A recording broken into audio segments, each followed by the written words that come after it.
Another big story we're following tonight, the massive COVID-19 outbreak at the Airway Heights Correction Center. More than 1,400 inmates have tested positive there.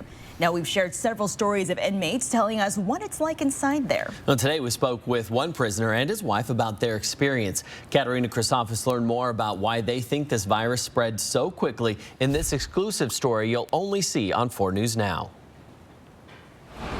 Well, we know that inmates who test positive are usually kept in the same area, but the inmate that I spoke with actually tested negative, but he tells me it was days before he was taken to a different cell. Amy Mata's husband, Joe, has been in prison since 2011. It's been really emotional, like mentally, and, you just get drained. Joe transferred to the Airway Heights Correction Center in May, right in the middle of the pandemic. I can't help him. I want to, and it's like, what do I do? Who do I turn to? Who do I call? She soon found out her husband's cellmate tested positive for COVID-19. And they're taking the right precautions, but when I talk to my husband, I know it's not the right precautions. Fearing for his own safety, Joe filed this complaint to the Department of Corrections. We started letting the facility know, hey, well, he's positive and I'm not, so can we get moved into different cells?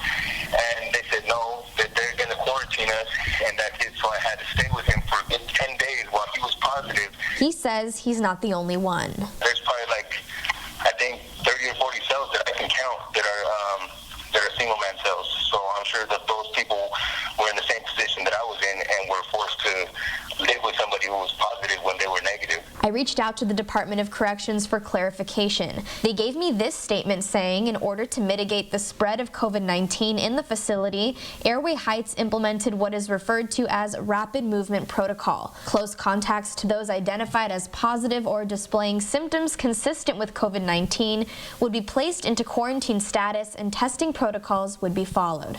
Still, Joe and his wife are left wondering why it took them 10 days to put that protocol into action. They pretty much forced me to do that, and I'm sure they forced a lot of other people to have to live with inmates who were actually positive. If people are out there like me, a mother, a wife, that are fighting for our people that are locked up, that for their rights, just don't keep quiet, just keep fighting. If you'd like to read the full complaint, you can head on over to this story on KXLY.com. Live in Airway Heights, Katerina Chryssafis, 4 News Now.